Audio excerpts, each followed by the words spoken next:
o convite, que muito nos honra. Vou tentar não me alongar muito, porque, na verdade, o nosso papel é de aprender e escutar com os movimentos sociais, com todos vocês. E hoje, como está sendo uma noite muito rica de aprendizagem. Eu não sou integrante do Conselho de Administração, mas eu fui contatada e represento a Associação Juízes para a Democracia. Gostaria de começar me apresentando. Eu sou filha de lavrador e professora, portanto, sou oriunda, eu sou da classe trabalhadora.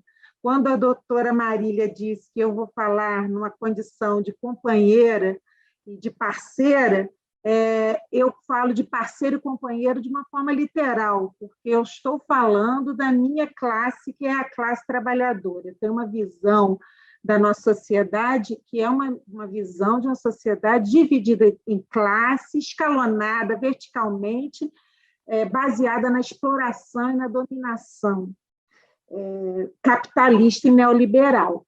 E, a partir dessa visão, gostaria de falar e dizer que, ao cacique, que, para mim, é muito importante estar aqui, nesse momento, ouvindo os povos indígenas, os povos quilombolas, o movimento sem terra, porque tem uma simbologia, uma importância afetiva muito grande por conta de uma pessoa que é a quem eu vou louvar, que é o professor Miguel Baldez, que é um professor de nós todos e foi consultor jurídico lá no início do MST, e é a partir da lição dele, do direito insurgente, que eu pretendo mostrar que o Poder Judiciário, enquanto parte do Estado, seu papel não é o seu papel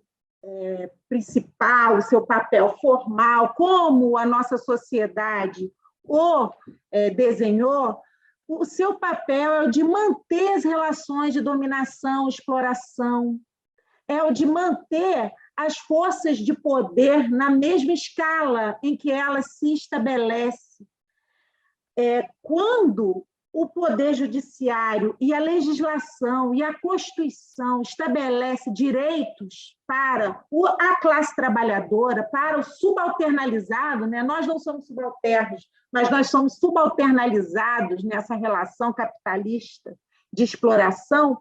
Quando a lei e quando o Poder Judiciário, quando a Constituição reconhece direitos, esses direitos não são direitos dados, não são direitos concedidos, são direitos conquistados pela classe trabalhadora, da forma com que todos vocês acabaram de demonstrar. Somente com a união, com a organização dos movimentos populares, dos movimentos sociais, somente assim se constrói direito daqueles que estão subalternalizados, daqueles que são excluídos, daqueles que são invisibilizados. Essa invisibilidade, ela é um projeto, ela é decorrência de um projeto de destruição. É um projeto que cala, invisibiliza, destrói e mata, literalmente. Nós estamos vendo isso todos os dias aqui. Então, o ordenamento jurídico, a lei, ela nasce nas revoluções francesas, retirando os conflitos que vocês demonstraram aqui desde a mística. Desde a mística foi demonstrado aqui os conflitos existentes nas relações sociais. A lei, ela existe para pegar esses conflitos que são coletivos, que são de classe, que são de grupos, né? Que são de nações indígenas, que são de grupos quilombolas, que são de movimentos sociais, retirar esses conflitos do coletivo e confinar na norma jurídica numa relação subjetiva individual, e para que essa luta pelo espaço hegemônico ela fica restrita e esse confinamento se transforme, se redunde numa nova opressão. Então, esse confinamento acontece na relação de trabalho empregador e empregado, porque fica uma relação individual de empregador. Nós estamos vendo todos os dias por aí a questão da uberização da nossa sociedade, uma precarização absurda das relações de trabalho, né? Você olha no aplicativo do Uber, está lá parceiro, dá uma impressão de que é uma relação de igualdade. Só mesmo o Miguel Baldez fala exatamente isso num dos seus textos. Somente na ficção da norma jurídica que o empregador vai ser igual ao empregado, que o dono, um latifundiário, vai ser igual ao lavrador que não tem uma terra para trabalhar. Somente na ficção jurídica que o dono de um condomínio vai ser igual ao porteiro que trabalha no seu prédio. Essa ficção jurídica foi uma sacada do avanço do capitalismo, porque essa ficção jurídica ela existe para sedimentar a expropriação, a apropriação dos meios de produção, a apropriação dos recursos naturais pelo capital, pelos donos do capital, e a expropriação de todas as pessoas, todos os demais, do acesso à terra, do acesso aos direitos, do acesso à saúde, do acesso a saneamento básico, do acesso à moradia. Esse é um processo que vários falaram aqui, e o doutor Américo falou expressamente, é um processo de colonização permanente. É um processo de cercamento permanente. E esse cercamento ele tem que ser visto de uma forma ampla. Não só o cercamento das terras, com a invenção da propriedade. A propriedade é uma invenção, porque as terras eram comuns. O cercamento das terras transformaram as terras comuns em terras particulares, privadas. Então, esse cercamento ele tem que ser visto de forma ampla. Há um cercamento jurídico, né? O professor Baldez ele desenvolve esse conceito de cerca jurídica que envolve a terra, que está em volta da terra. Essa cerca jurídica tem que ser derrubada. Essa cerca jurídica tem que ser derrubada. Por isso, temos que louvar o trabalho, como disse a professora Marília, o trabalho dos advogados populares, da advocacia popular. É um ensinamento importantíssimo, que nós, ao mesmo tempo que nós não podemos ter ilusão de que os direitos eles são construídos de forma organizada pelos movimentos, nós não podemos ter ilusão de que os direitos não são dados, que o direito do subalternalizado ele só existe, ele só se expressa, ele só se exerce pela luta coletiva, em consequência de uma luta coletiva. Nós não podemos ter ilusão quanto a isso, ao mesmo tempo nós também não podemos abrir mão daqueles direitos que já foram conquistados e que estão expressos na lei e na Constituição. Nós não podemos abrir mão deles. E aí a advocacia popular entra com a sua importância, porque ao mesmo tempo em que os militantes, os indígenas, os povos tradicionais, os povos quilombolas, os sem terras, estão lá exercendo concretamente, lutando, resistindo, morrendo, suando, sofrendo, para manter o seu direito concreto de uso, de culto da sua terra, de preservação do seu meio, de produção de alimento de qualidade. Ao mesmo tempo, os advogados populares precisam estar atentos e entrar com as medidas judiciais cabíveis. Infelizmente, cacique, o senhor confia na justiça. Eu sou cética em relação à justiça. Eu sou cética em relação à justiça. Como disse a doutora Marília, o Poder Judiciário ele é composto, em sua grande maioria, por pessoas oriundas de uma determinada classe social, que é uma classe média alta. E eles vão defender o seu direito de classe. eles, nós, né? Porque agora eu sou juíza também. Então, assim, a partir do momento que um juiz ou uma associação, como a minha associação, Associação Juízes para a Democracia, se compromete com a defesa dos direitos humanos, com os valores democráticos e com a defesa de todas contra todas as formas de dominação, esse magistrado, essa associação, como disse a professora Marília, é uma associação, é um trabalho, é um juiz contra-hegemônico, é um juiz insurgente, desobediente, desafiador da ordem estabelecida. Mas esses não são juízes que são a regra do Poder Judiciário.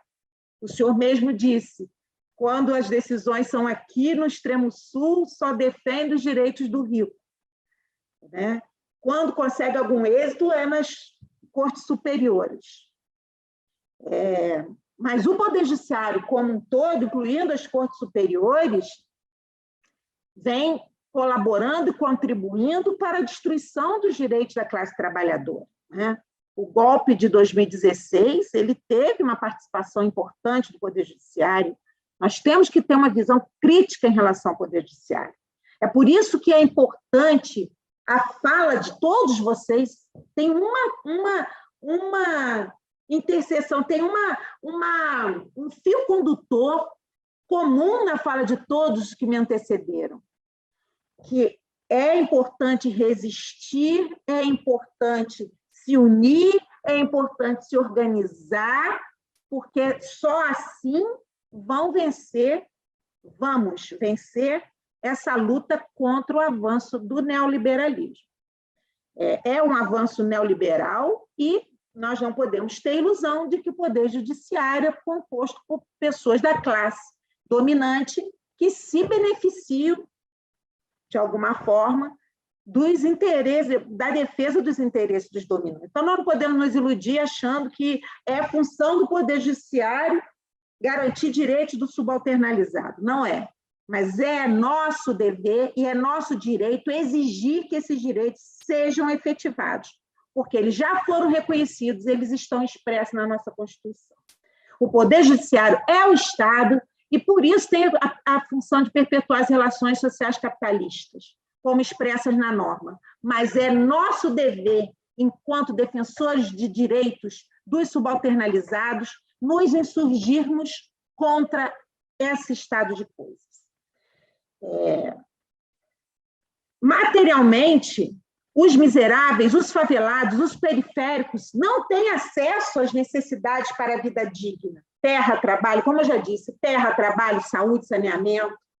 Para esses, o Estado se faz presente através de seu braço policial, uma mentalidade autoritária, impregnada de valores burgueses construídos por intelectuais europeus durante o século XIX, promovendo uma redoma em torno dos direitos, convertidos em privilégios. Os direitos são convertidos em privilégios, porque não são direitos aquilo que somente alguns têm acesso. Se a terra é negada a tanta gente, essa terra não é um direito daqueles que se declara dono. Essa terra é um privilégio. E nossa Constituição, ela não garante privilégio, ela garante direitos, e nós não podemos abrir mão do que ela garante. Então, esses privilégios econômicos formam uma estrutura que o professor Miguel Baldez chama de cerca jurídica em torno da terra. O camponês, ele é expropriado do direito de acesso à terra. Por quem? Pela legislação, pelo Poder Judiciário, que aplica essa legislação, pelo Poder Executivo, que executa essa legislação, tutelando os interesses das elites agrárias. Mas também o Poder Judiciário está impregnado de uma ideologia liberal, individualiza o direito, privilegia o direito privado em negação aos direitos coletivos. O braço penal, ele exerce uma seletividade penal, criminaliza a luta, escolhe os destinatários do sistema, a escolha dos destinatários do sistema penal, ela tem raça e tem classe. Os policiais, eles se assemelham aos capitães do mato em perseguição de escravos. Eles atendem os interesses da classe dominante. Eles não atendem os interesses da sua própria classe, eles não conseguem se enxergar enquanto classe dominada. Essa é a função da ideologia contida na norma. Fazer com que as pessoas acreditem que a apropriação de direito e a expropriação de pessoas é legal, é correta, é justa. O Estado ele se converte em infrator, violando as normas que ele mesmo emite. Ora, se a própria Constituição estabelece o direito à demarcação das terras indígenas, das terras quilombolas, da reforma agrária, um Estado que nega, se omite a efetivação desses direitos, ele está violando as próprias normas que emitiu. Há uma chancela dos abusos policiais. Os policiais,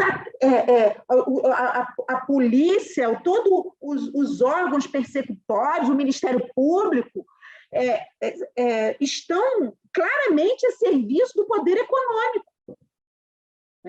Quando o Ministério Público não trabalha conforme ele está delineado na Constituição, fiscalizando a aplicação da ordem jurídica justa que está expressa em normas gerais na Constituição, ele está negando a sua própria configuração constitucional. Essa política neoliberal de morte e extermínio, como a Lil falou aqui, essa necropolítica está sendo levada a cabo pelo poder público com essa omissão de estabelecer limites aos detentores do poder econômico. No momento atual, ao redor de todo mundo é perceptível um movimento de supressão de direitos sociais conquistados e até já reconhecidos formalmente nas legislações. Mas no Brasil, a partir de 2016, principalmente a partir de 2018, isso tem se aprofundado demais. O resultado desse processo é a miséria. Hoje eu li uma reportagem de médicos relatando que as pessoas estão indo no PSF, no posto para atendimento, desmaiando de fome, pedindo comida, remédio para fome. Estão corroendo os corpos. A morte está banalizada. Os negros jovens estão emparedados nas cadeias superlotadas. No campo, a violência está matando as pessoas que estão ali produzindo comida. Porque se o agronegócio representa o neoliberalismo, os pequenos produtores rurais, os trabalhadores da terra, os lavradores, eles representam o trabalho, eles representam a vida. O agronegócio não produz alimento, produz commodities. Quem produz alimento é o pequeno produtor rural. Esse avanço neoliberal produz a morte. Impedir esse processo macabro dependerá da nossa capacidade, da capacidade dos movimentos sociais se organizarem e existirem, sobretudo agora, em que o fascismo chegou ao poder pelo voto popular. Como disse Marielle Franco, sobreviver é resistir. Os movimentos populares organizados são o caminho para a produção de vida. São movimentos pela vida que constroem na insurgência, no desafio, na insubordinação, o direito de não serem exterminados. Enquanto o grande capital avança sobre os corpos, o seu hálito de morte, nós, organizados, mobilizados, nos recusamos a morrer, levantamos em luta para reproduzir a vida. Aqui eu cito o grande Baldez, grande pensador marxista, professor de todos nós, e que foi consultor, como eu já disse, jurídico do MST. Na essência, a luta pelos direitos do homem e da mulher é uma luta contra o capital.